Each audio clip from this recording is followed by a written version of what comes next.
ઘણા બધા દર્શકોને મારા બાપા સીતારામ. મંચની આ વિશેષ રજૂઆતમાં આ વખતે કોઈ રાજકીય નેતા નહીં, પરંતુ થોડી માહિતી સભર, થોડી ઇન્ફોર્મેટિવ આજનો આ પોડકાસ્ટ છે.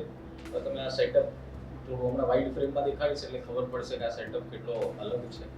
એ પણ કહીશ કે આ સેટઅપ શું છે.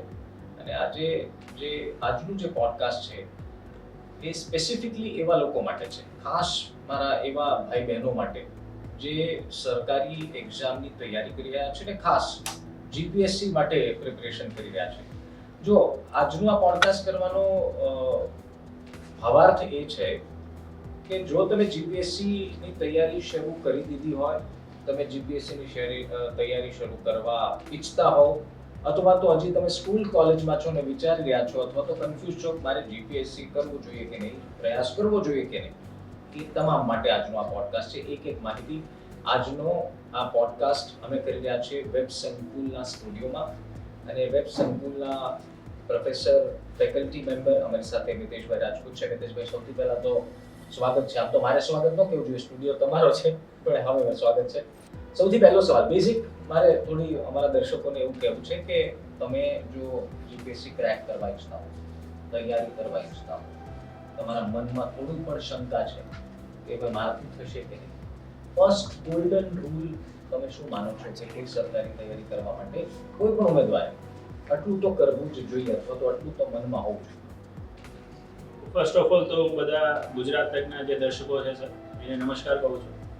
અને આપે જે ક્વેશ્ચન પૂછ્યો એનું હું શરૂઆત આ રીતે કરીશ કે તમે ક્યારેક બી જીવનમાં કોઈ વસ્તુ મેળવવા માંગતા હો છો, તો એના માટે જે સર્વપ્રથમ વસ્તુ હોય છે કે ભાઈ એ તમારું જે ધ્યેય છે, ધ્યેયને નક્કી કરીને ત્યાં સુધી એને પ્રાપ્ત કરવાનો પ્રયાસ કરવાનો હોય છે. સૌથી પહેલાં તમારું જે વિલિંગનેસ કે ભાઈ આપણે સરકારી નોકરી કરવી છે, તો તમારી અંદર એટલી ઈચ્છા શક્તિ હોવી જોઈએ કે ભાઈ એના માટે જે બી મહેનત હું કરીશ એ કરવા માટે મને શું છું, હું તૈયાર છું, હું તત્પર છું. તો પછી આપ આ ફેઝમાં આગળ વધી શકશો. કેમ કે સર એવું છે કે ભાઈ આ એક માન મોભો પ્રતિષ્ઠા ભાવથી આપણે શું કહીએ છીએ કારકિર્દી હોય છે, તો એટલી ઇઝી તો હોતી નથી કે ભાઈ આપ આજે તૈયારી કરશો ને કાલે સફળતા મળી જશે. આ તમારું ટેસ્ટ લેશે, પેશન્સનું બી ટેસ્ટ લેશે, તમારા નોલેજનું બી ટેસ્ટ લેશે. તો એના માટે સૌથી પહેલા તમારી દૃઢ ઈચ્છા શક્તિ એ સૌથી પહેલી જરૂરિયાત છે. હવે તમારામાં દૃઢ ઈચ્છા શક્તિ છે, તમે નક્કી કર્યું છે કે ભાઈ આપણે શું કરવાનું છે, સરકારી નોકરી લેવાની છે, તો how to begin the preparation sir, જો એની આપણે વાત કરીએ તો આફ્ટર 12 જ્યારે આપ કોલેજમાં છો ત્યારે જ તમે નક્કી કરી લો કે મને આ સરકારી જે જોબ છે રાઈટ, એ કારકિર્દીની દિશામાં જવું છે, તો એ સૌથી બેસ્ટ હોય છે. બીકોઝ કોલેજના ટાઈમમાં સર શું હોય છે કે મોસ્ટ ઓફલી આપણે જ્યારે એક્ઝામનો ટાઈમ હોય છે ત્યારે જ વધારે પડતું ફોકસ કોલેજ સ્ટડીમાં કરતા હોઈએ છીએ. ઘણું બધી આપણી પાસે લીઝર ટાઈમ હોય છે, તો એને આપણે આ દિશામાં યુઝ કરી શકીએ છીએ. અને ખાસ કરીને સરકારી એક્ઝામ માટે જે આ 12th સુધીની પુસ્તકો હોય છે, જેમાં આપણે એનસીઈઆરટી અને જીસીઈઆરટીની પુસ્તકો કહીએ સર, એમાંથી ઘણું બધું કન્ટેન્ટ છે એક્ઝામમાં પૂછાતો હોય છે. તો જ્યારે આપ કોલેજ ટાઈમમાં છો ત્યારે આપ આ રીતે જે જીસીઈઆરટીના પુસ્તક છે, એનસીઈઆરટીના પુસ્તક છે, એ પુસ્તકને જો આપ વાંચવાનું શરૂ કરશો તો એક બેઝિક ફાઉન્ડેશન, એક પ્રિપરેશન આપણું તૈયાર થઈ જશે. અને એના પછી જ્યારે કોલેજ આપનું પૂરું થાય એના પછી આપણે જે ફૂલ ફ્લેજ પ્રિપરેશન છે એ ફૂલ ફ્લેજ પ્રિપરેશન કરી શકીએ છીએ. બેઝિક એ છે કે તમારે જે તમારી સ્કૂલની પુસ્તકો છે જીસીઈઆરટી, એનસીઈઆરટી, એને ભાઈ વેચવાની નથી. જો આમાં સાહેબ ઘણીવાર કેવું થાય, સ્કૂલ પૂરી એટલે વાર્તા પૂરી, એની જેવું કોઈ સમજે તો એ સ્કૂલની બુક્સ એટલી જ ઇમ્પોર્ટન્ટ છે જેટલી મેઇન પ્રિપરેશન છે. શા માટે આ બુક્સને રેફર કરવામાં આવે છે, કેટલું વેઇટેજ એનું માનવામાં આવે છે? લાઈક સર, આપણે જ્યારે કોઈ બિલ્ડિંગ બનાવતા હોઈએ છીએ, કોઈ કહે કે ભાઈ આપણા બિલ્ડિંગનો સૌથી ઇમ્પોર્ટન્ટ હિસ્સો કયો છે, તો આપણે કહીએ છીએ પાયો છે. કે ભાઈ નીવ જેટલી મજબૂત હશે બિલ્ડિંગ તમારી એટલી જ સ્ટ્રોંગ હશે, ફાઉન્ડેશન તમારો જેટલો સ્ટ્રોંગ હશે એટલી જ મજબૂત તમારી બિલ્ડિંગ બનશે. તો સર આપણે આજે નોલેજનું સ્ટ્રક્ચર ઊભું કરવાનું છે જીપીએસસી માટે, કે ઇવન આપ યુપીએસસી માટે ટ્રાય કરતા હો, તો એ તમારું જે ફાઉન્ડેશન ક્રિએટ કરે છે એ તમારી જે સ્કૂલની પુસ્તક છે એ જ ક્રિએટ કરે છે. બેઝિકલી આપણી યુપીએસસી, જીપીએસસીની એક્ઝામ્સ માટે જ્યારે આપ જઈ રહ્યા છો તો જે આપણા જનરલાઇઝ સબ્જેક્ટ હોય છે, જેમ કે ઇકોનોમિક્સ છે, હિસ્ટ્રી છે, જિયોગ્રાફી છે, આ બધા સબ્જેક્ટના ક્વેશ્ચન જ હોય છે સાહેબ. હવે આ બધા જે સબ્જેક્ટ છે બેઝિકલી આપ જોશો તો 5th સ્ટાન્ડર્ડ પછી આપણું જનરલ સાયન્સ બી શરૂ થઈ ગયું હોય છે, સાથે સાથે આપણું જે હિસ્ટ્રી છે, એની સાથે સાથે જિયોગ્રાફી છે, બધું શરૂ થઈ ગયું હોય છે. તો એ બધી પુસ્તક એ આપના પાયાનું જે જ્ઞાન છે એને વધારવાનું ક્યારે કરે છે. એક વખત આપણું ફાઉન્ડેશન તૈયાર હશે એના પછી આપ શું કરી શકશો કે ઇઝીલી જે બિલ્ડિંગ છે બિલ્ડિંગને આપ તૈયાર કરી શકશો. અધરવાઇઝ જો આપણું ફાઉન્ડેશન વીક પડી ગયું તો આગળ જઈને આપણે વધારે પ્રોબ્લેમ થાય છે. તો સર આપણે બેઝિકલી આપણે 5th થી ઘણા બધા લોકો સજેસ્ટ કરીએ છીએ, પણ 5th માં શું હોય કે બહુ બેઝિક નોલેજ હોય. જો આપ પ્રિપેર કરવા માંગો છો પ્રોપરલી સરકારી નોકરી માટે, તો આપ 8th થી છે 8મા ધોરણની જે ચોપડીઓ છે ત્યાંથી આપ સ્ટાર્ટ કરો. અને 8મા ધોરણની હિસ્ટ્રી છે, એની સાથે સાથે જિયોગ્રાફી છે, એની સાથે સાથે જે સાયન્સના પુસ્તક છે, આવા જે વિષયોના પુસ્તક છે એ પુસ્તકનું આપ વાંચન શરૂ કરો અને 8 થી લઈને 12મા ધોરણની જે NCERT કે GCERT જેમાં બી આપ કમ્ફર્ટેબલ ફીલ કરતા હો એ જો આ બુક્સને શું કરો છો સમાપ્ત કરી લો છો તો સમજો કે આપણું જે ફાઉન્ડેશન તૈયાર છે એના પછી આપ જે નોલેજ છે નોલેજને એક એડવાન્સ લેવલની પ્રિપરેશન ઉપર લઈ જઈ શકો. અચ્છા, આ એક મુદ્દો થઈ ગયો કે ભાઈ તમારે સ્કૂલની પુસ્તકો રેફર કરવી જોઈએ અથવા તો કરતા રહેશો તો બેઝ મજબૂત થશે ને બેઝ મજબૂત થશે તો તમે મેઇન પ્રિપેર કરી. પોઈન્ટ નંબર 2 કે હવે કોઈ પણ ઉમેદવારે નક્કી કરી લીધું કે મારે સરકારી નોકરી કરવી છે, જીપીએસસી ક્રેક કરવી છે, યુપીએસસી ક્રેક કરવું છે. What is the second important point? તૈયારી કરવા માટે હવે નક્કી તો કરી લીધું પણ નક્કી કરવાથી તો કશું થશે નહીં. તો મારે શું ઇનિશિયલ સ્ટેજમાં શું કરવાનું? મારે ક્લાસીસ શા માટે જોઈન કરવાના? કારણ કે એક કન્ફ્યુઝન બહુ બધા વિદ્યાર્થીઓનું મળ્યો છું અને એક કન્ફ્યુઝન એવું પણ છે કે શું મારે ક્લાસીસ કરવા જરૂરી છે? કારણ કે કેટલાક એવા એક્ઝામ્પલ દેશમાં એવા પણ છે કે જેમાં ક્લાસીસ વગર થઈ શકે. તો ક્લાસીસ કેટલા ઇમ્પોર્ટન્ટ બને છે કોઈ ઉમેદવાર માટે અને આપ એને કેવી રીતે સમજો છો? ફર્સ્ટ ઓફ ઓલ તો તમને ક્લેરિફાઈ કરવા માંગીશ આ બધા દર્શક મિત્રોને કે લાઈક હું ક્લાસીસનું જો ઇમ્પોર્ટન્સ કહું બી તો આપ એવું ના વિચારતા કે ભાઈ આ પોતે એક સ્પર્ધાત્મક પરીક્ષાના એક રાઈટ સંસ્થા સાથે જોડાયેલા છે એના કારણે એને શું કરે છે આ લોકો કહે છે કે ભાઈ વધારે બેનિફિશિયલ હોય છે. બેઝિકલી જો હું એક અહીંયા ફેકલ્ટી છું તો ફેકલ્ટી પહેલા સર હું એક્સપિરિયન્ટ બી રહી ચૂક્યો છું. મેં બી ઘણી બધી જીપીએસસી મેન્સ આપી છે, ઇવન યુપીએસસી મેન્સ બી આપણે લખેલી છે.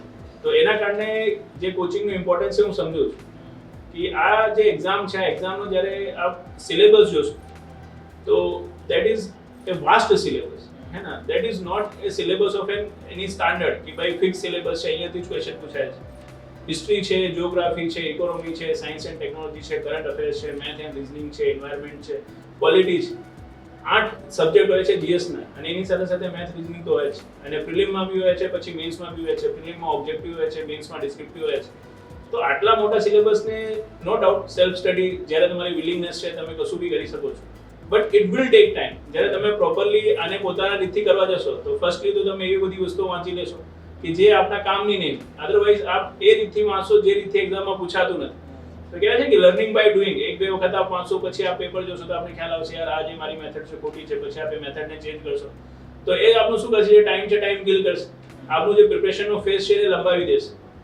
કોચિંગથી શું થાય છે કે તમને પહેલા દિવસથી જે પાથ હોય છે પાથ મળી જાય છે કે ભાઈ આ ડાયરેક્શનમાં મને જવું છે, આ સબ્જેક્ટ છે, આ સબ્જેક્ટને આ રીતે પ્રિપેર કરવું છે, આ સબ્જેક્ટના જે રિફરન્સ મટીરિયલ છે રિફરન્સ મટીરિયલ આ છે. અને જ્યારે કોચિંગ આપ કરતા હો છો તો બટ ઓબ્વિયસલી કોઈ બી સબ્જેક્ટના જે એક્સપર્ટ હોય છે એના દ્વારા આપણે જ્યારે શું મળે છે? ટીચિંગ મળે છે. તો એ સબ્જેક્ટના જે ક્રક્સ છે ક્રક્સને આપ સમજી શકો છો. યુપીએસસી છે, જીપીએસસી છે એમાં ડાયરેક્ટ ક્વેશ્ચન નહીં થતા. જે રીતે આપણે એક્ઝામમાં ક્વેશ્ચન થાય છે ડાયરેક્ટલી ક્વેશ્ચન હોય છે અને બુકમાંથી આપણે વાંચીને આવેલા હોઈએ છીએ એ જ આપણે ઉતારી દેવાનું હોય છે. અહીંયા આ લોકો જે ક્વેશ્ચન પૂછે છે લોજિકલી પૂછે છે. આપણે જે નોલેજ છે નોલેજને અપ્લાય કરીને એના આન્સર સુધી પહોંચવું હોય છે. તો એ બધી સ્કિલ ડેવલપ કરવા માટે હંમેશા આપના જે ટીચર્સ હોય છે આપને હેલ્પફુલ થાય છે. કોચિંગ આપને હેલ્પફુલ થાય છે. તો આપ જો કોચિંગનો કોઈ સારો લો છો કે કોઈ ટીચરનો સારો લો છો તો આપ આ જે પ્રિપરેશનને શોર્ટર ડ્યુરેશનમાં પૂરું કરી શકશો. બટ જો સેલ્ફ સ્ટડીથી બી જાઓ છો તો બી આપ શું કરી શકો છો? પ્રિપેર તો કરી શકો છો પણ પછી તમને થોડું આ પ્રિપરેશનના ફેઝને લંબાવવું પડશે. બસ આ જ ડિફરન્સ છે. બાકી એસા જેવું કોઈ ડિફરન્સ નથી કે ભાઈ આપ સેલ્ફથી નથી કરી શકતા. ઘણા બધા લોકો કરે બી છે. અને કોચિંગથી ફાયદો એ છે ને કે તમને ટાઈમ ટેબલ મળે છે. તમે ટાઈમ ટેબલ પ્રમાણે Properly. પદ્ધતિ મળે છે જી, જી. કે કયું પેપર કેવી રીતે લખવું. અને પિરિયોડિક ટેસ્ટ ઇવોલ્યુશનથી આપણે બી ખબર પડે છે કે ભાઈ જે આપણે શીખી રહ્યા છે એમાં આપણે સ્કોર કરી રહ્યા છે કે નથી. હા, these are the benefits. અને લાઈફમાં જેમ કે તમારે ક્રિકેટ તમે ગલીમાં પણ રમો Yes. પણ તમારે ઇન્ટરનેશનલ રમવું એટલે તમારે કોચિંગ લેવું પડે. એમની પદ્ધતિ છે. એવી જ રીતે અભ્યાસમાં પણ હું વ્યક્તિગત રીતે માનું છું કે કોચિંગનું મહત્વ હોય તો છે. અચ્છા, કોચિંગનું આપણે વાત કરી કે ભાઈ કોચિંગ ઇઝ ઇમ્પોર્ટન્ટ. આપણે પહેલા વાત કરી સ્કૂલના પુસ્તકો ઇમ્પોર્ટન્ટ છે, કોચિંગ ઇમ્પોર્ટન્ટ છે. આ એક ફેઝ છે જે અઘરો ફેઝ હોય છે. મને લાગે છે કે જ્યારે તમે શરૂ કરો ત્યારે તમને કોન્ફિડન્સ ધીરે ધીરે બિલ્ડઅપ થાય કે થઈ જશે પછી તમને ફાઇનલ્સમાં ખબર પડે કે આપણે ક્રેક ના થાય. આ ફેઝને કેવી રીતે વિદ્યાર્થીઓ ટેકલ કરે? કારણ કે સૌથી અઘરું આ છે. મેં તો ઇવન મારા વ્યક્તિગત જીવનમાં પણ ઘણા બધા મિત્રો છે જેમણે પ્રયાસ કરીને છોડી દીધા. છેક સુધી પ્રયાસ ન કર્યા પણ એક બે વખત ફેલ્યોર મળ્યું અને એના કારણે છોડી દીધા કે ભાઈ આપણાથી નહીં થાય. તો આ જે ટેન્યોર છે જ્યારે તમે સરકારી એક્ઝામની પ્રિપરેશન કરતા હો અને તમને પહેલી જ વારમાં સક્સેસ મળે એવું જરૂરી તો હોતું નથી. તો એને કઈ રીતે ટેકલ કરો? તો ફર્સ્ટ ઓફ ઓલ હું તમે બધાને આ જ કહીશ કે લાઇકવાઇઝ ક્યારેક બી આપ યુપીએસસી નો ફોર્મ ભરશો તો યુપીએસસી 6 એટેમ્પ આપે છે. એક કેન્ડિડેટને જો જનરલ કેટેગરીનો કેન્ડિડેટ છે તેને 6 એટેમ્પ આપે છે. તો જ્યારે 6 અટેમ્પ્ટ આપી રહ્યો છે તેનો મતલબ આ છે કે ભાઈ એક ટાઈમમાં એક્ઝામને ક્રેક કરવી પોસિબલ ના હોય કેન્ડિડેટ માટે, તો એ બીજો પ્રયાસ કરી શકે. હે ને, યુપીએસસી ના ખ્યાલ છે કે ભાઈ આટલી મોટી એક્ઝામિનેશન શું છે, મેથડ છે અમારી, પ્રિલિમ છે, મેન્સ છે, પછી ઇન્ટરવ્યુ છે, હે ને, ગમે ત્યાં હર્ડલ આવી શકે છે. તો થઈ શકે છે કે ભાઈ આપણે શું કરવું પડશે, એક કરતાં વધારે અટેમ્પ્ટ આપવા પડશે. તો એ 6 અટેમ્પ્ટ આપી રહ્યો છે. આપને જે એજ લિમિટ મળી રહી છે જીપીએસસી માં 35 યર્સની મળી રહી છે, અને આપ શરૂ કરી શકો છો એક્ઝામ આપવાનું 21 યર્સ. તો આ બધું ક્રાઇટેરિયા કેમ એમને સેટ કર્યા છે? એટલા જ માટે સેટ કર્યા છે કે ભાઈ ફર્સ્ટ ટાઈમમાં જ આપની આ એક્ઝામ નીકળી જાય, હે ને, એના ચાન્સીસ શું હોય છે? એના ચાન્સીસ ઓછા હોય છે. નો ડાઉટ ફર્સ્ટ ટાઈમમાં બી નીકળે છે એવું નથી, પણ એના ચાન્સીસ ઓછા હોય છે, હે ને. આપણે શું કરવું પડે છે, જે અટેમ્પ્ટ લેવા પડે છે. જેમ કે આ વખતે જે યુપીએસસી નું રિઝલ્ટ આવ્યું એમાં જેનું ફર્સ્ટ રેન્ક છે એમનું 5th અટેમ્પ્ટ છે, અને ઇનિશિયલી 3 અટેમ્પ્ટમાં એમના પ્રિલિમ બી નહીં નીકળ્યું. તો બેઝિકલી કેવું હોય છે કે જ્યારે તમને આ ફેલિયર મળે છે તો આપનું જે પેશન્સ છે, આ પેશન્સનો ટેસ્ટ છે. જેમ કે મેં પહેલા બી કીધું આપણે કે યુપીએસસી કે જીપીએસસી આ બધી એક્ઝામિનેશન આ ખાલી નોલેજ ગેમ નથી, આ પેશન્સ ગેમ બી છે. આપને આપની તૈયારી ઉપર ભરોસો હોવો જોઈએ, આપના સ્કિલ ઉપર ભરોસો હોવો જોઈએ, અને સાથે સાથે થોડું તમને ભગવાન ઉપર ભરોસો હોવો જોઈએ કે ભાઈ જો મેં મહેનત કરી છે, સાચા દિશામાં કરી છે, તો sooner or later મારો જે ડિઝાયર રિઝલ્ટ મને પ્રાપ્ત થશે. અને ક્યારેક બી આપ આ એક્ઝામિનેશનમાં આવો છો તો હું તમને પહેલાથી કહીશ કે ભાઈ આપ જ્યારે એકદમ કોન્ફિડન્ટ હો કે ભાઈ હું આ એક્ઝામમાં જઈશ અને આ એક્ઝામને ક્રેક કરીને આવીશ, તો જ આપ આવો. બીકોઝ ઘણી વખત કેવું હોય છે કે આ 2-3 વર્ષ પ્રિપરેશન કરો છો, થાય છે આ બે મેન્સ લખો અને તમારું ફેલિયર આવે પછી ત્યારે અમે છોડો છો તમે. તો થઈ શકે ને ઘણી વખત આપણે કહીએ છીએ કે જસ્ટ નોકિંગ ધ ડોર, કે ભાઈ આપણે દરવાજે સુધી પહોંચી ગયા છે, નોક કરી રહ્યા છે, ત્યાંથી જ પાછા વળી ગયા છે. તો એવી સ્થિતિ બી થતી હોય છે. તો એવી સ્થિતિ ના થવી જોઈએ. જ્યારે બી આપ આ એક્ઝામમાં આવો છો, જેટલું બી આપનું એજ લિમિટ છે, રાઈટ, એને આખું યુઝ કરો. જો આપની સાચી પ્રિપરેશન છે, સારા ડાયરેક્શનમાં પ્રિપરેશન છે, અને આપે શું કરી છે, સાચા દિશાની મહેનત કરી છે, તો sooner or later આપને જે રિઝલ્ટ છે, રિઝલ્ટ જરૂરથી પ્રોડ્યુસ થાય છે. અચ્છા, એક વાત નિકેશ સર એ પણ છે કે મેં ઘણા બધા લોકોને જોયા છે કે જીપીએસસી ક્લાસ 1 ની પ્રિપરેશનની સાથે જીટની પણ સરકારી એક્ઝામ્સની વેકેન્સી આવી, બધામાં ફોર્મ ભર્યું, અને ઘણી વાર એવું પણ થાય છે કે કોઈ જોબ એ સિલેક્ટ કરી લે ક્લાસ 3 ની અથવા તો ક્લાસ 4 ની, અને પછી મૂળ જે ટાર્ગેટ છે જીપીએસસી યુપીએસસીનો એ ડ્રોપ આઉટ કરી દે. આપણા મતે એ કરવું યોગ્ય છે કે you have to be sorted, you have to be sure કે ના ભાઈ મારો ગોલ આ છે, કે પછી પરિસ્થિતિ ઉપર પણ ડિપેન્ડ છે? બટ ઓબ્વિયસ સર, જેમ કે આ ક્વેશ્ચન છે તો આ તો કન્ડિશનલ છે કે ભાઈ કયા એસ્પિરન્ટની કેવી કન્ડિશન છે. ઘણા બધા લોકો લાઈક વાઇઝ ઇકોનોમિકલી જો વધારે જોઈએ કે you have two stick to your goal. Yes, I coming to that point. Likewise આપ ઇકોનોમિકલી શું છો કે ભાઈ થોડી પ્રોબ્લેમ છે, ફાઇનાન્શિયલ પ્રોબ્લેમ છે ઘરે, અને આપ વધારે ટાઈમ સુધી આ જે પ્રિપરેશન છે એને સ્ટ્રેચ નથી કરી શકતા. તો ફર્સ્ટ તો આપનો ગોલ હોવું જોઈએ કે આપને એક સ્ટેબિલિટી મળી જાય લાઈફમાં, રાઈટ, અને આપ જીવનમાં થોડું અર્ન કરવા લાગો, જેનાથી શું કરી શકો કે ભાઈ આ જે ફાઇનાન્શિયલ નીડ્સ છે તમારી પોતે જ પૂરી કરો અને પરિવાર ઉપર ડિપેન્ડન્ટ ના હો. ત્યારે આપ મલ્ટિપલ એક્ઝામ્સ માટે જાઓ. અધરવાઇઝ જો કોઈ ફાઇનાન્શિયલ પ્રોબ્લેમ નથી, રાઈટ, તો પછી આપણે શું કરવું જોઈએ કે લાઈક યુપીએસસી જીપીએસસી એક્ઝામ છે તો એને સ્ટિક કરવું જોઈએ. બીકોઝ યુપીએસસી જીપીએસસી નું આખું ને આખું જે શું છે સિનારીઓ છે એકદમ ડિફરન્ટ છે. અને બીજી જે ક્લાસ 3 ની એક્ઝામિનેશન છે, લાઈક ક્લાસ 3 માં ઘણી બધી આપણે જો સેન્ટ્રલની કહીએ તો પછી રેલવેસની બી આવી જાય છે, બેંક પીઓ બી આવી જાય છે, બેન્કિંગ સાઈડમાં આપ જાઓ તો સાથે સાથે એસએસસી ની એક્ઝામ બી આવી જાય છે, જે કમ્બાઇન્ડ ગ્રેજ્યુએટ લેવલ આ બધી એક્ઝામ્સ હોય છે. એ બધી એક્ઝામ છે ઓબ્જેક્ટિવ ઇન નેચર છે, રાઈટ. સાથે સાથે એમાં મેથ, રીઝનિંગ અને સાથે સાથે જે ઇંગ્લિશ છે એનું વેટેજ વધારે હોય છે. એ આખું અલગ બોલ ગેમ છે, બટ ઓબ્વિયસલી પહેલા જલ્દી કોઈ એક્ઝામ ક્લિયર થાય છે, બટ ઓબ્વિયસલી ક્લાસ 3 ક્લિયર થાય છે. તો આ પહેલા એની પ્રિપરેશન કરશો, પછી અકોર્ડિંગલી શું કરશો, આની પ્રિપરેશન કરશો, તો થોડું ના થોડું શું થશે, તમારો જે ટાઈમ છે ટાઈમ વધારે લંબાઈ જશે. તો જો આવું કોઈ ફાઇનાન્શિયલ પ્રોબ્લેમ ના હોય તો આપ આને સ્ટિક કરો. અને હવે એક બીજી વસ્તુ અહીંયા સર હું એડ કરવા માંગીશ. લાઇકવાઇઝ જીપીએસસી એક્ઝામ લે છે તો ખાલી ક્લાસ 1 2 ની એક્ઝામ નહીં લેતી. જીપીએસસી જે કમિશન છે ક્લાસ 1 2 છે, ડીવાયએસઓ છે, એસટીઆઈ ની એક્ઝામ લે છે. એની સાથે સાથે સર ગુજરાતમાં અત્યારે જે ગૌણ સેવા પસંદગી મંડળ છે એને બી પોતાની રેવન્યુ તલાટીનું જે એક્ઝામનો ફોર્મેટ છે આ વખતે ચેન્જ કરી દીધો છે. પ્રિલિમ, મેન્સ આ રીતે એમને બી એન્ટર કરી દીધું છે અને મેન્સ ડિસ્ક્રિપ્ટિવ કરી દીધું છે. ઇવન અહીંયા જે ઘણી બધી ક્લર્ક્સની એક્ઝામ થતી હતી એને કમ્બાઇન કરીને એ લોકોએ સીસી ફોર્મેટ કરી દીધું છે, કમ્બાઇન્ડ કોમ્પિટિટિવ એક્ઝામિનેશન. અને એમાં બી ફર્સ્ટ ફેઝ શું છે એ ઓબ્જેક્ટિવ છે, સેકન્ડ ફેઝ મેન્સ ડિસ્ક્રિપ્ટિવ છે. તો હવે એક ગુજરાતના કેન્ડિડેટ માટે એક સારી ઓપોર્ચ્યુનિટી આ બની રહી છે કે જો એ જીપીએસસી ને જ ફોકસ કરે છે તો ક્લાસ 3 માટે અલગથી એને એફર્ટ આપવાની જરૂર નથી પડતી. એની એમ્બિડમાં આ બધી એક્ઝામ આવી રહી છે. બીકોઝ આમાં બી પ્રીમ અને મેન્સ આ લોકોએ સેગ્રીગેટ કરી દીધું છે અને જે સિલેબસ છે સિલેબસને બી મોસ્ટલી રેપ્લિકેટ કર્યો છે. જીપીએસસી ના 40-50% જેટલો સિલેબસનો વેટેજ આ લોકોને મળી ગયો છે. તો હવે ગુજરાતના જે તૈયારી કરતા વિદ્યાર્થીઓ છે જે જીપીએસસી ને ખાસ કરીને ફોકસ કરી રહ્યા છે એ લોકોને જો આવું ફાઇનાન્શિયલ પ્રોબ્લેમ નડતું હોય છે તો આ લોકો તલાટી છે, સીસીએ આવી બધી એક્ઝામ આપી શકે છે અને એના માટે એમને અલગથી કોઈ પ્રિપરેશન બી નહીં કરવી પડે. કહેવાય છે ને કે આપને ભાઈ આપણું જે પાથ છે એનાથી ભટકવું નહીં પડશે, પાથ ઉપર ચાલતા ચાલતા જ આપણા ગોલ અચીવ થઈ જશે. તો હવે આપના માટે થોડું સોર્ટેડ થઈ ગયું છે પ્રિપરેશન કે ભાઈ આપ જલ્દીથી જોબ લેવા માંગો છો તો બી મળી જશે, અને જે આપનું ફાઇનલ ડેસ્ટિનેશન છે કે ભાઈ મને ક્લાસ 1 2 જે ઓફિસર છે બનવું છે તો એ બી આપ કરી શકો છો. એક જ પાથ ઉપર આપને ચાલવાનું રહેશે. ગુજરાત માટે એટલીસ્ટ આટલું ઇઝ આઉટ કરી દીધું છે આપણે. અચ્છા, કોઈ ગોલ્ડન રૂલ હોય છે પ્રિપરેશન માટે? Is there any kind of golden rule કે ભાઈ મારે આવું તો કરવું જ પડે? કારણ કે હું આ સવાલ એક જનરિક સવાલ એટલા માટે મને થઈ રહ્યો છે કારણ કે હું તો એસ્પિરન્ટ છું નહીં, એટલે મને પ્રિપરેશન કેમ કરાય કેમ કરવી એ તો ખબર નથી. પણ જે લોકો પ્રિપરેશન કરી રહ્યા છે એ બધાની મેથડ્સ તો અલગ અલગ જ હોતી હશે. તો is there any golden rule કે કોઈ પણ એસ્પિરન્ટ છે, કોઈ પણ ઉમેદવાર છે જે ઈચ્છી રહ્યો છે અત્યારે, એને આ તો કરવું જ જોઈએ પ્રિપરેશનના સમય? એટલે હું અભ્યાસની દ્રષ્ટિકોણથી વાત કરું છું કે ભાઈ તમારે 6 કલાક વાંચવું જોઈએ, 5 કલાક લખવું જોઈએ, લખવાની પ્રેક્ટિસ, વાંચવાની પ્રેક્ટિસ, રાત્રે વાંચવું, સવારે વાંચવું. એ ફ્લેક્સિબિલિટી છે કે પછી ઇઝ ધેર એનીથિંગ કે આ કરવાથી ફાયદો થાય છે? બેઝિકલી જેમ કે કેવું હોય કે કોઈ બી એક્ઝામિનેશન છે સર, તેમાં તો વસ્તુઓ જે હોય ફિક્સ જ હોય, એ જ વસ્તુ આપણે કરવાની હોય. જેમ કે કહેવાય છે ને કે winners don't do different things, they do the things differently. કરવાનું તો બધાને સેમ જ છે, લાઈક રેફરન્સ મટીરિયલ છે સેમ છે, કરંટ અફેર્સ ઉપર આપણે ફોકસ કરવાનો છે, ન્યૂઝપેપર રીડ કરવાનો છે, રાઇટિંગ પ્રેક્ટિસ કરવાની છે, મોક ટેસ્ટ આપવાનો છે, બધી વસ્તુ સેમ જ હોય છે. સિલેબસ જો સરખો છે તો બટ ઓબ્વિયસ છે, રેફરન્સ બુક બી સેમ હશે, બટ ખાલી એ જે કરવાનો જે પદ્ધતિ હોય છે એમાં થોડું આપણે ડિફરન્સ લાવવું પડશે, રાઈટ? જેમ કે જો આપ સિલેક્ટ થવા માંગો છો તો મારા મુજબ 3 to 4 વસ્તુઓ છે જે આપણે પર્ટિક્યુલરલી હંમેશા શું રાખવું જોઈએ, ધ્યાને રાખવું જોઈએ.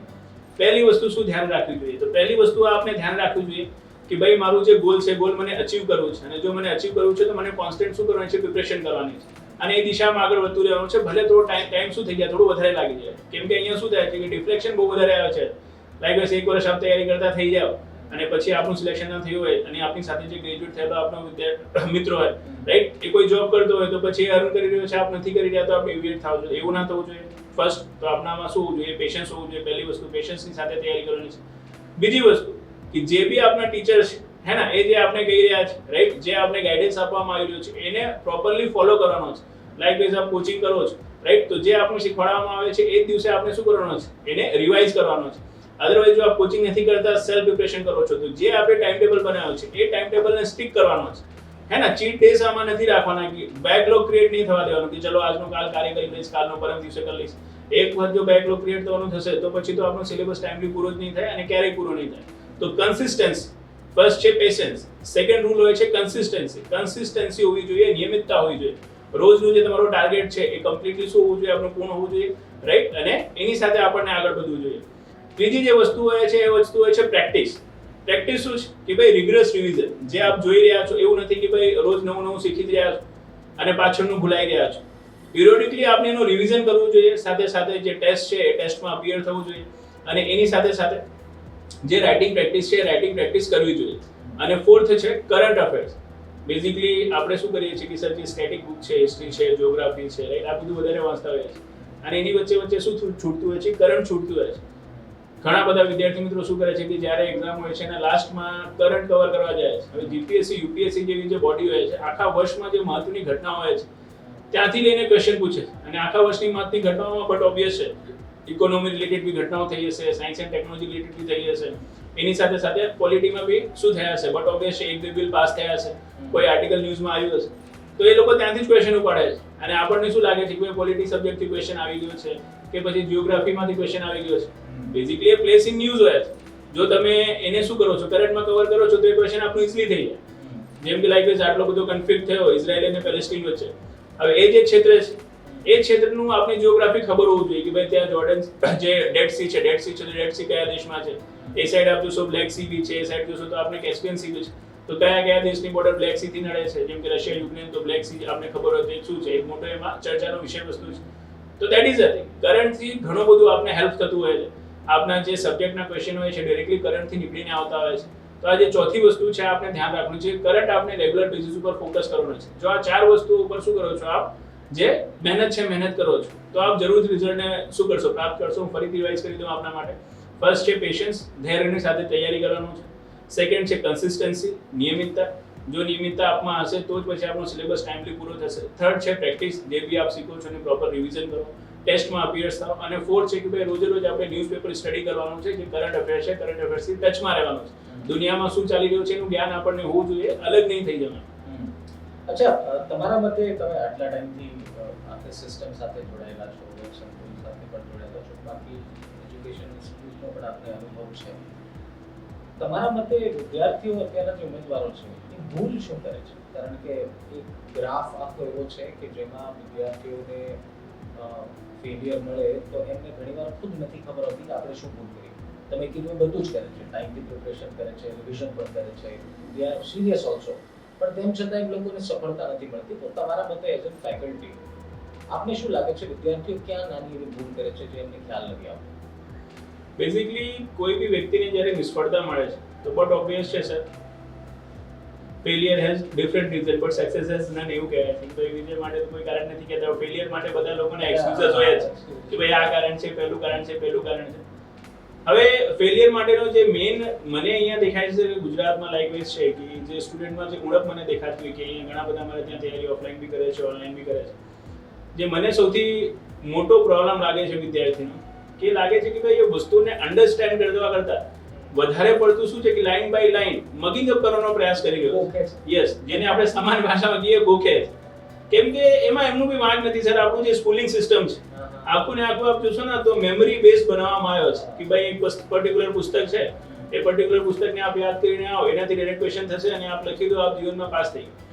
એ જ રીઝન છે કે આપણા જે ગુજરાતના સ્ટુડન્ટ છે, આપ જ્યાં બી જોશો સર કોમ્પિટિશન એક્ઝામ આવશે ત્યાં થોડું ક્યાંક ને ક્યાંક શું હોય છે કે આપણે થોડા પાછળ પડતા હોઈએ છીએ. ઇવન જે ડબલઈ એડવાન્સની જો આપણે વાત કરીએ કે ભાઈ આઈઆઈટીમાં ક્રેક કરવાવાળા ગુજરાતના આપણા સ્ટુડન્ટ થોડા ઓછા થઈ જશે. ઇવન યુપીએસસીમાં અત્યાર સુધી આપણું રિપ્રેઝન્ટેશન થોડું ઓછું હતું, બટ હવે જે ચેન્જીસ આવી રહ્યા છે એમાં આપ જોશો તો બહુ સારું રિઝલ્ટ મળ્યો છે. આ યરમાં બી આપ જોશો તો લગભગ 32 સ્ટુડન્ટ આપણા યુપીએસસીમાં શું થયા છે, સિલેક્ટ થયા છે. તો ફર્સ્ટ ઓફ ઓલ તો આપને આ કહેવા માંગીશ કે આપની જે ભણતરની પદ્ધતિ છે રાઈટ, એને ચેન્જ કરવાનું છે. હિસ્ટ્રી છે, જીઓગ્રાફી છે, તો એને બી સમજીને કરવાનું છે. લાઇકવાઇઝ દરેક વસ્તુનો રીઝન હોય છે. જેમ કે અમને ખબર છે કે હમણાં શું થશે, જુલાઈથી વરસાદ થઈ જશે રાઈટ, અને આપ જોશો કે પશ્ચિમ ઘાટ તરફ વધારે વરસાદ થાય છે, ઉત્તર પૂર્વી ભારતમાં વધુ વરસાદ થાય છે. તો જો કોઈ જગ્યાએ વધુ વરસાદ થાય છે તો કેમ થાય છે, અને કેમ ભારતમાં વરસાદની શરૂઆત જુલાઈ તરફથી જ થાય છે, જૂનથી જ થાય છે. મોન્સૂન આવે છે તો જૂનમાં જ કેમ આવે છે, જાન્યુઆરીમાં કેમ નથી આવતો? આવા ક્વેશ્ચન આપને પૂછવા પડે તમારી જાતથી. ક્યુરોસિટી, જિજ્ઞાસા. એક સારો વિદ્યાર્થી એ છે જે શું છે, જિજ્ઞાસુ છે. અને અહીંયા ક્યાંક ને ક્યાંક આપણે ગુજરાતના વિદ્યાર્થીઓમાં જે જિજ્ઞાસા છે, જે ક્યુરોસિટી છે, એની ઉણપ થઈ રહી છે. આપ ક્યુરિયસ બનો, દરેક વસ્તુને આપ જાણવાની કોશિશ કરો. અને જાણવાની ઇન ધ સેન્સ એવું નથી કે બસ એને વાંચી લીધું, એને સમજવાની રાઈટ, કે આનું રીઝન શું છે, રાઈટ, આનું રેશનલ શું છે. અને જ્યારે આપ આ રીતે કરવા લાગશો તો આપ વધારે ટાઈમ સુધી વસ્તુને રિટેન કરી શકશો. જે બી ક્વેશ્ચન તમારા આવી રહ્યા છે સેન્ટેન્સ બેઝ ક્વેશ્ચન હોય છે, 3-4 ક્વેશ્ચન હોય, 3-4 સેન્ટેન્સ હોય છે, એમાંથી આપણને જે રાઈટ સેન્ટેન્સ છે એને ફાઇન્ડ આઉટ કરવાનું છે. મતલબ એ ડેપ્થમાં નોલેજ માંગી રહ્યો છે. તો આપ ભૂખીને તો આવા સેન્ટેન્સ શું નથી કરી શકતા, સોલ્વ નથી કરી શકતા. એના માટે આપણું શું હોવું જોઈએ, એનું પર્ટિક્યુલર કોન્સેપ્ટ ક્લિયર હોવું જોઈએ. તો જે કોન્સેપ્ચ્યુઅલ સ્ટડી છે એ રીતે કરવી પડે છે, સમજીને કરવી પડે છે. જો આપ થોડી સ્ટડીની પેટર્ન ચેન્જ કરશો તો નો ડાઉટ બધા આપણા વિદ્યાર્થીઓ જે અહીંયા તૈયારી કરે છે બહુ મહેનત કરે છે રાઈટ, જે અમે શીખવાડીએ છીએ ડિટેક્ટિવલી શીખે બી છે, ટેસ્ટ બી આપે છે, પણ ક્યાંક ને ક્યાંક જે એમની ભણતરની પદ્ધતિ છે એમાં પ્રોબ્લેમ ક્રિએટ કરી દે છે રાઈટ. એને ગોખવાનો ટ્રાય કરે છે. આપ ભૂખીને વધારે ટાઈમ સુધી રિટેન નહીં કરી શકો, અને આટલો મોટો સિલેબસ હોય છે આખું, આપ ભૂખીને નહીં જઈ શકો. આપ દરેક સબ્જેક્ટને પ્રોપર ટાઈમ આપીને સમજીને કરો. થઈ શકે છે આપણે પ્રિપરેશનમાં ટાઈમ થોડું વધારે લાગી જશે, પણ એ થોડું ટાઈમ વર્થ ઇટ છે, કેમ કે જે પ્રિપરેશન છે આપણે રિઝલ્ટ પ્રોવાઈડ કરી દેશે. તો કોન્સેપ્ટ બેઝ આપ સ્ટડી કરો અને જે આપને ગાઈડન્સ મળી રહી છે એને પ્રોપરલી ફોલો કરો, અને જે વસ્તુ આપ કરો છો એ જ કરો. બસ ખાલી ભણતરની પદ્ધતિને ચેન્જ કરો.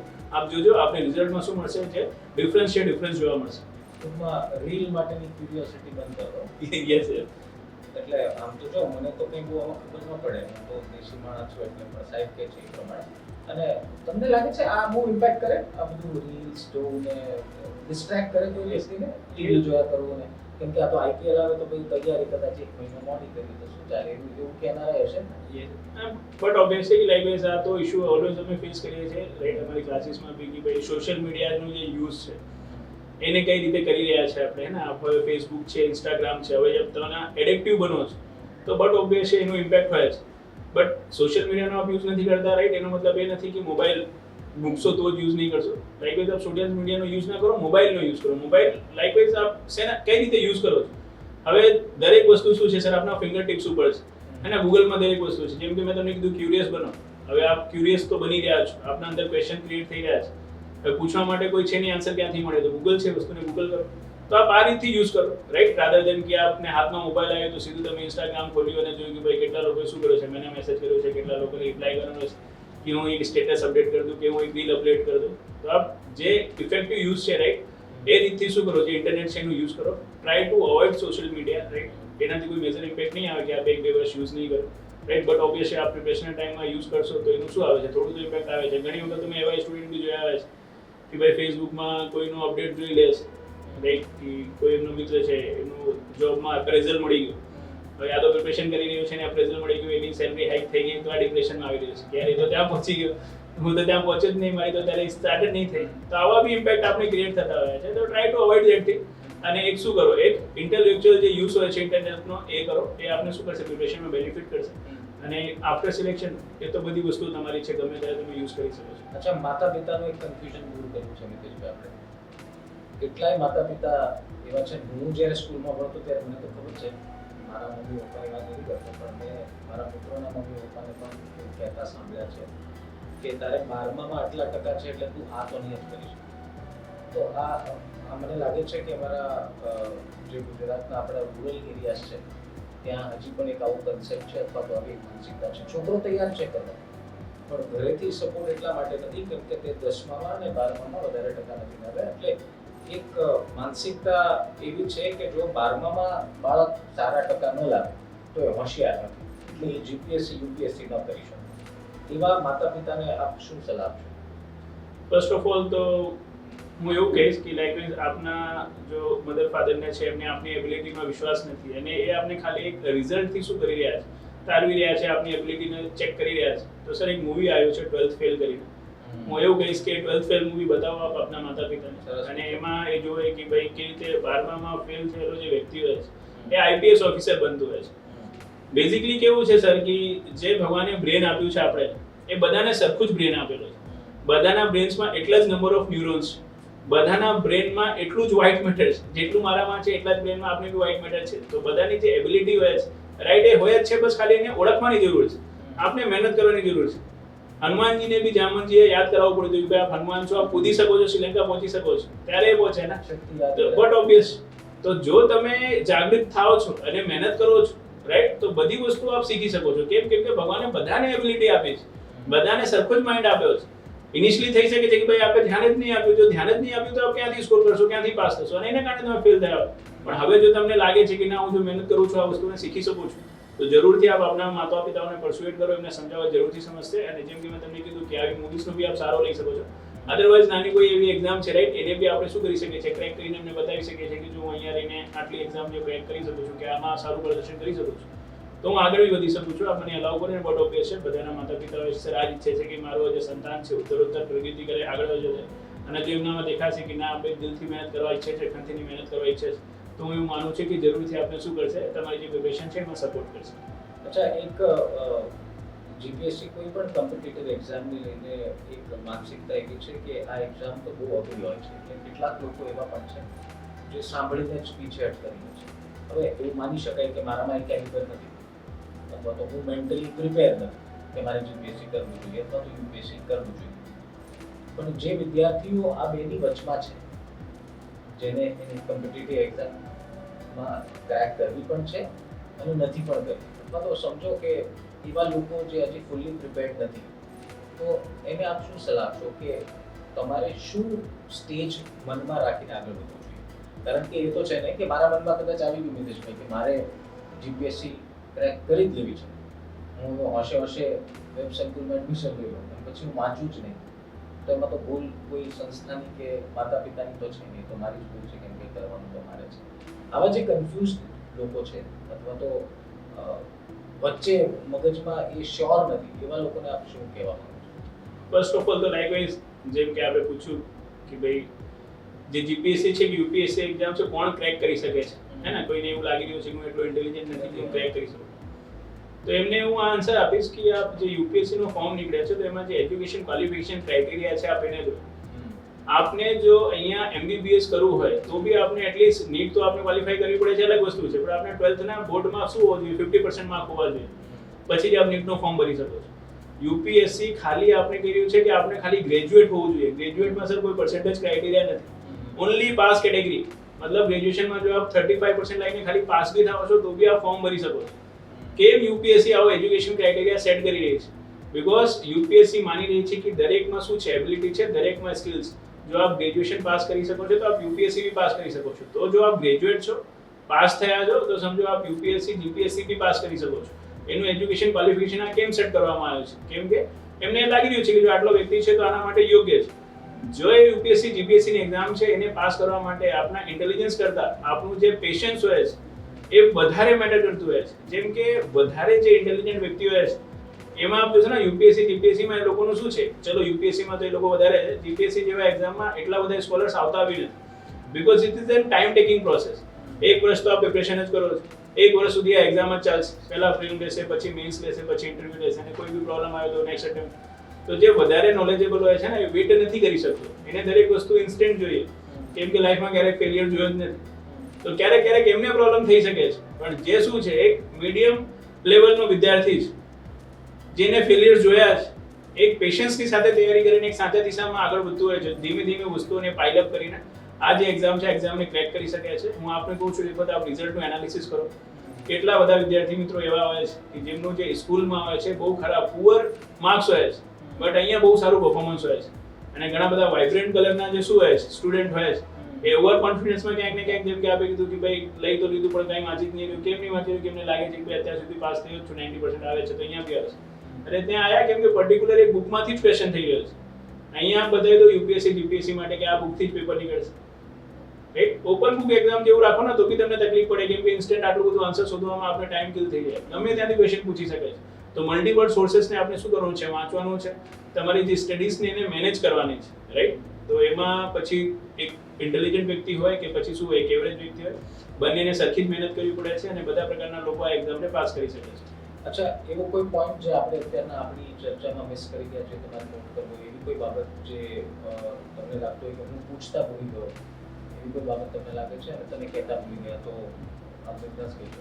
એમ તો આપણે એકદમ ડાયવર્સિફાઈડ બધા ક્વેશ્ચન્સ પૂછી લીધા છે, અને બટ ઓબ્વિયસલી આપ એક્સપર્ટ છો પોડકાસ્ટના, તો આપને ખબર જ છે કેટલા ડાયમેન્શન કવર કરવા જોઈએ. બટ હું આ વસ્તુ ખાલી આપ લોકોને એડ કરવા માંગીશ કે લાઇકવાઇઝ જે ગવર્મેન્ટ સેક્ટર છે, એ ગવર્મેન્ટ સેક્ટર એક આપને માન પ્રતિષ્ઠા અને મોભો આપતી શું હોય છે, જે કારકિર્દી હોય છે, કારકિર્દી પ્રોવાઈડ કરે છે. જે રીતે પ્રાઇવેટ સેક્ટર માટે આપણે આટલી બધી મહેનત કરીએ છીએ, જેમ કે આઈઆઈટીમાં આપણે તૈયારી કરીએ છીએ તો JEE ની એક્ઝામ પાસ કરીએ છીએ, પછી આપણે આઈઆઈટીમાં એડમિશન મળે છે. આટલું બધું મહેનત કરો છો આ પ્રાઇવેટ માટે, તો ગવર્મેન્ટ જો આટલું બધું આપને આપી રહ્યું છે, આપને સોશિયલ સ્ટેટસ મળશે અને આપને આખા લાઈફની શું મળશે? સિક્યુરિટી મળશે ને. જ્યાં સુધી આપ શું કરી રહ્યા છો, જોબ કરી રહ્યા છો, ત્યાં સુધી તો પેમેન્ટ છે. સાથે સાથે શું છે, રિટાયર થયા પછી બી પેન્શન છે. અને સૌથી મોટી વસ્તુ છે કે you are in the administration. આપ એડમિનિસ્ટ્રેશનનો ભાગ બનશો. રાઈટ? નેશન સર્વિંગ માટે આપ શું કરી શકો છો? આપની સેવાઓ આપી શકો છો. રાઈટ? તો જો આપને એવું લાગે છે કે ભાઈ આપમાં એબિલિટી છે અને આ કારકિર્દી મને ગમે છે, તો આપને પ્રિપરેશન જરૂરથી કરવી જોઈએ. અને કઈ રીતે કરવી જોઈએ? જેમ કે મેં વાત કરી કે ભાઈ આપ શું કરો, બેઝિક એનસીઈઆરટી થી શરૂઆત કરો, પછી with the coaching the help, અને જે મેં 4 રૂલ કીધા આપને, રાઈટ? પેશન્સ, કન્સિસ્ટન્સી અને પ્રેક્ટિસ અને કરંટ અફેર્સ, એને પ્રોસેસ કરીને આપ શું કરો, જે એક્ઝામ છે એક્ઝામ આપો. આ એક્ઝામમાં સિલેક્ટ થયા પછી, રાઈટ, જે ચેન્જીસ આપને આપની પર્સનાલિટીમાં જોવા મળશે, એની સાથે સાથે આપના સાથે જોડાયેલા લોકોનું જે અભિગમ આપના પ્રત્યે બદલાશે, એ અનવિલિબલ રહેશે. ભલે આ ટાઈમ કેચ કરી. એક નાનો સર હું ઇન્સિડન્ટ શેર કરવા ઈચ્છીશ. એક મારો વિદ્યાર્થી હતો, એન્જિનિયરિંગ એને કર્યો હતો અને પછી જોબ કર્યું હતું 1.5 વર્ષ. પછી એ જોબ છોડીને અહીંયા આવ્યો મારી પાસે. પીઆઈ ની પ્રિપરેશન માટે આવ્યો હતો, પોલીસ ઇન્સ્પેક્ટરની. અને પછી જ્યારે એને પ્રિપરેશન બિગિન કરી તો બહુ કન્ફ્યુઝ રહેતો હતો. મને કહેતો કે સર આ બધું મેં છોડી દીધું, ત્યાં મારો પેકેજ બી સારો હતો, ખબર નહીં આ એક્ઝામ નીકળશે કે નહીં નીકળશે. 1.5 વર્ષ બી હવે તો થઈ રહ્યા છે. પછી ફાઇનલી એ પીઆઈમાં સિલેક્ટ થયો. રાઈટ? ઘરે ગયો. એના પછી જ્યારે હું અહીંયા એને મને બોલાવ્યો, આપ જોજો એમનું ઇન્ટરવ્યુ બી યુટ્યુબમાં આપણે મળી જશે, મિતેશ રાજપૂત અને ચિરાગ, એ સ્ટુડન્ટ નામ છે, આપ સર્ચ કરશો. એક બીજો બી સ્ટુડન્ટ છે પાર્ટ 6 થી કરીને, બંને પીઆઈ છે, બંનેનું મેં કર્યો હતો. તો એને જ્યારે આવીને મને કીધું કે સર આજે મેં એક્ઝામ પાસ કરીને હું ઘરે ગયો, જ્યારે રિઝલ્ટ આવ્યો હતો તો મારા ગામડાના લોકો તો ઠીક છે, આજુબાજુના 5 ગામડાના લોકો આવ્યા હતા અને મારા પિતાની આંખોમાં જે હર્ષના આંસુ મેં જોયા છે. એવી વસ્તુ માટે તો આ પ્રિપરેશન જે મેં 2 વર્ષ કરીને એની જગ્યાએ 5 વર્ષ કરવી પડે ને તો બી વર્થ છે, તો બી વર્થ છે. મતલબ જો આ ટાઈમ લઈ રહી છે તો સામે રિટર્ન બી આપને એવું આપી રહી છે. આપનો વન ટાઈપ ઓફ ઇન્વેસ્ટમેન્ટ છે. તો બિલકુલ જો આપનો ટાઈમ લાગે છે તો આપ બિલકુલ શું ના કરો, ચિંતા ના કરો, આપ ધ્યાન રાખો રાઈટ? જો શું હોય છે, સફળ લાંબુ હોય છે તો શું હોય છે, સફળતા બી એવી શાનદાર હોય છે. આપને સમય લાગશે તો સફળતા બી શું મળશે, આપને એવી શાનદાર મળશે. આની સાથે આપ શું કરો, આપની જે પ્રિપરેશન છે ને બિગિન કરો. એક સવાલ જે મને રહીના ભૂલી ગયા તને યાદ આવ્યું, ઇન્ટરવ્યુ જે આસ્પેક્ટ છે એ કેટલો ઇમ્પોર્ટન્ટ છે ને એની માટે શું કોઈ સ્પેસિફિકેશનની જરૂર છે? કારણ કે એક લોજિક તમને તો મેં કંઈક વાંચ્યું હતું કે અથવા તો કમેન્ટ મેં કોઈકની વાંચી હતી કે હું એવો નથી દેખાતો એટલે મારે આ ન કરવું છે, કે હું કદાચ પ્રિલિમ્સ ને મેઇન્સ પાસ પણ કરી દઈશ તો ઇન્ટરવ્યુમાં હું અપિયર નહીં થઈ શકું because I am not good with my looks and my fitness. તો એવા કોઈ લોજિક કામ કરે છે અને એની માટે આપ શું કહેવા માંગશો? કેમ કે ઇન્ટરવ્યુ પણ એક મેઇન આસ્પેક્ટ છે when you are talking about UPSC. તો બેઝિકલી યુપીએસસી હોય કે જીપીએસસી હોય, interview is the final phase, હે ને, જે આપ ક્રેક કરશો પછી જ આપનું સિલેક્શન આવશે. બટ અહીંયા અમુક જે મિથ છે ઇન્ટરવ્યુને લઈને હું ક્લિયર કરવા માંગીશ. ફર્સ્ટ ઓફ ઓલ ઘણા બધા લોકોને એવું જ લાગે છે કે ભાઈ ઇન્ટરવ્યુ છે એના જ કારણે લોકો બહાર થઈ જાય છે. એ વસ્તુ ખોટી છે. આપ જીપીએસસીની એક્ઝામ જોશો તો જે આપણું મેરિટ બને છે 1000 માર્ક્સમાંથી બને છે. 1000 માંથી 900 માર્કનું તો શું હોય છે, જે મેન્સની એક્ઝામ હોય છે, મેન્સની એક્ઝામ હોય છે. તો બેઝિકલી 100 માર્કનું શું હોય છે, જે ઇન્ટરવ્યુ છે, ઇન્ટરવ્યુનો વેટેજ હોય છે, રાઈટ? જો આપનું 900 માર્ક્સમાં સારો પરફોર્મન્સ નથી તો આપ 100 માર્કમાં બહુ સારો પરફોર્મન્સ કરીને સિલેક્ટ નહીં થઈ, રાઈટ? તો મેન્સમાં બી પરફોર્મ કરવું જ પડે. અને બટ ઓબ્વિયસ છે ઇન્ટરવ્યુમાં આપનો સારો પરફોર્મન્સ હશે તો આપનો રેન્ક શું થાય છે, સારો ઇમ્પ્રૂવ થઈને પછી આપણે ડિઝાયર પોસ્ટ મળતી હોય છે. તો ઇન્ટરવ્યુ એક શું છે, એક ઇમ્પોર્ટન્ટ ફેઝ છે. બસ આપ ખાલી બટ આટલું ના વિચારો કે ઇન્ટરવ્યુના જ કારણે આપ સિલેક્ટ થઈ જશો કે ઇન્ટરવ્યુના કારણે જ આપ બહાર થઈ જશો. મેન્સનું બી શું હોય છે, ઇમ્પોર્ટન્સ હોય છે. અને ઇન્ટરવ્યુમાં ક્યારેક બી તમને તમારા લુક્સથી, રાઈટ, તમારા ફિઝિકલ અપિયરન્સથી જજ નથી કરવામાં આવતો. આપ કોઈ મોડલિંગની એક્ઝામ માટે શું નહીં થઈ રહ્યા, અપિયર નહીં થઈ રહ્યા, આપને મોડલ નથી કે એક્ટર નથી બનાવવું, એમને એડમિનિસ્ટ્રેટર બનાવવા છે, તો આપના લુક્સથી બિલકુલ જજ નથી કરવામાં આવતું. આપની જે જીવનમાં શું છે, સ્કિલ છે, આપનું જે નોલેજ, રાઈટ, એના ઉપર આપનું જજ થાય છે. અને એક ફેર જજ કરવાનો લોકો પ્રયાસ કરતા હોય છે. જે પેનલમાં મેમ્બર હોય છે એ બી ઘણા સિનિયર હોય છે અને ડિફરન્ટ જે ફિલ્ડના લોકો હોય છે, સાયકોલોજિસ્ટથી લઈને જે ફિલ્ડ એક્સપર્ટ હોય છે, બધા લોકો એમાં હોતા હોય છે. તો એક સારું ઇવોલ્યુશન કરવાનો એ લોકો પ્રયાસ કરતા હોય છે. થઈ શકે છે ઘણા બધા લોકોને એવું થતું હોય કે ભાઈ થોડું શું નથી થતું, ફેરનેસ નથી થતું, કે આવું નથી થતું, આવું કશું થઈ શકે છે. બટ એ બધી વસ્તુને છોડીને આપ શું કરો, જે પ્રિપરેશન છે પ્રિપરેશનમાં ધ્યાન આપો. જો આપનું પ્રિપરેશન સારું હશે, આપનું નોલેજ સારું હશે તો આપ ઇન્ટરવ્યુમાં બી કોન્ફિડન્ટ ફીલ કરશો, કોન્ફિડન્ટલી આન્સર આપશો અને આપને શું મળશે, સારા માર્ક્સ જ મળશે. અને જે આપણું મેરિટ બનશે, ઇન્ટરવ્યુ અને મેન્સના મેરિટને કમ્બાઈન થઈને બનતું હોય છે. અને મેન્સનું વેટેજ ઇન્ટરવ્યુના માર્ક્સ કરતાં વધુ હોય છે. તો જો આપણે મેન્સ બી સારું પરફોર્મ કર્યો છે તો બી આપના શું રહેશે, ઇન્ટરવ્યુમાં જો થોડું ઉપર નીચે થઈ બી જાય છે દિવસે તો બી આપના ચાન્સ સારા હોય છે. એના કારણે એકદમ આપ ગેમથી બહાર થઈ જાઓ છો એવું નથી હોતું, રાઈટ? તો દેટ ઇઝ ધ થિંગ. ઇન્ટરવ્યુમાં બસ ખાલી આપને આપનું જે પર્સનલ બેકગ્રાઉન્ડ છે એનું નોલેજ હોવું જોઈએ. બાકી જે તમે શીખો છો એના રિલેટેડ ક્વેશ્ચન આવે છે, આપ આરામથી એને ટેકલ કરી શકો છો. અને આમ પણ છે ને, જો ભાઈ કોન્ફિડન્સ છે ને એ અહીંથી આવે, એટલે આ ખાલી હોય તો કોન્ફિડન્સ આવવાનો સવાલ જ નથી, બરાબર? બિલકુલ. એટલે થોડું અહીંયા હોય તો કોન્ફિડન્સ આવે. બાકી રહી વાત બોડી લેંગ્વેજની, તો મને એવું મારું એવું માનવું છે કે જો તમે મેઇન્સ પાસ કરી દીધી છે પછી ઇન્ટરવ્યુ આવે, જી, જો તમે મેઇન્સ પાસ કરી દીધી છે તો એનો મતલબ તમે નોલેજેબલ છો જ. નોલેજેબલ છો, નોલેજેબલ વ્યક્તિની બોડી લેંગ્વેજ આપોઆપ સાહેબ સુધરી જાય. એમાં કંઈ તમારે કોઈ સુધારવાની, એટલે આ બધું બોડી લેંગ્વેજના શું કહેવાય, ઘણા લોકો એવું કે બોડી લેંગ્વેજ શીખવાના જવાનું હોય, અહીંયા ભરી લો એટલે બોડી લેંગ્વેજ છે. પણ થેન્ક યુ વેરી મચ મુકેશભાઈ અમારી સાથે જોડાવા બદલ. It was very fruitful and informative podcast. મને ખૂબ મજા આવી. મને અપેક્ષા છે કે બાકી બધા લોકો પણ ઘણું બધું જાણી ગયા છે અને તમારા ઇન્ટરવ્યુ પછી કેટલાક ફોર્મ ભરી દેશે. એટલે તો તમને ઇન્ટરવ્યુમાં શું મજા આવી કે નહીં ભાઈ, કમેન્ટમાં લખવાનું ભૂલતા નહીં. વેબ સંકુલના સ્ટુડિયોથી અમે આ શૂટ કરી રહ્યા છીએ. વેબ સંકુલમાં પણ તમને આ સ્ટુડિયો, એમના સ્ટુડિયોથી આ શૂટ કરવાનું પહેલું રીઝન એ હતું કે એક કનેક્ટ પણ કરે છે. કેમ કે જ્યારે તમે ઇન્ટરવ્યુની જ વાત ચાલે તો એક એક્ઝામ્પલ પણ આપી કે આ જ એવી સંસ્થા છે જ્યાં મોક ટેસ્ટ પણ, મોક ઇન્ટરવ્યુઝ પણ થાય છે, જેથી કરીને તમે ફાઇનલમાં જ્યારે તમારે રિયલ ઇન્ટરવ્યુ આપવાનું છે એની પહેલાં એક મોક ઇન્ટરવ્યુ પણ અહીંયા લોકો આયોજન કરે છે. ઘણું બધું છે જો. એટલે તમને જીપીએસસીને લઈને હજી કાંઈ સવાલ હોય તો કમેન્ટમાં લખી દેજો. એ સવાલ હું મુકેશભાઈને પહોંચાડી દઈશ, એમના જવાબ હું તમને પહોંચાડી દઈશ. મારું કામ તો કબૂતર જેવું જ રાખ્યું હોય, તમને કે હું તમને પહોંચાડી દઉં, તમે કહો એમને પહોંચાડી દઉં, એટલે થયા કરશે. મજા કરો. બાકી ચેનલ સબસ્ક્રાઈબ ન કરી હોય તો કરી લેજો. વેબ સંકુલની પણ યુટ્યુબ ચેનલ છે એટલે પાછું સર્ચ કરજો, પણ પહેલાં ગુજરાત તકની સબસ્ક્રાઈબ કરજો, પછી ત્યાં સબસ્ક્રાઈબ કરો. અને સર બી આ બધા કાપી મને આ પોડકાસ્ટમાં સામેલ થવા બદલ અને આપ લોકો બી મને શાંતિથી સાંભળ્યું એના બદલ આપનો બી આભાર સર. અને દર્શક મિત્રો આપ લોકોનો બી આભાર. Thank you. હવે છે ને અમે પ્રયાસ કરીશું માત્ર પોલિટિકલ નહીં પણ હવે આપણે ઇન્ફોર્મેટિવ પોડકાસ્ટ પણ અઠવાડિયામાં એક વખત અને વધારે પ્રયાસ કરીશું કે જેથી ખાસ એસ્પિરન્ટ્સ માટે, જેથી કરીને તમે પણ કનેક્ટેડ રહો આ દુનિયા સાથે. તો ફરી મળીશું આવતા અઠવાડિયે એક નવી ચર્ચા સાથે. ત્યાં સુધી મને રજા આપો. આવજો.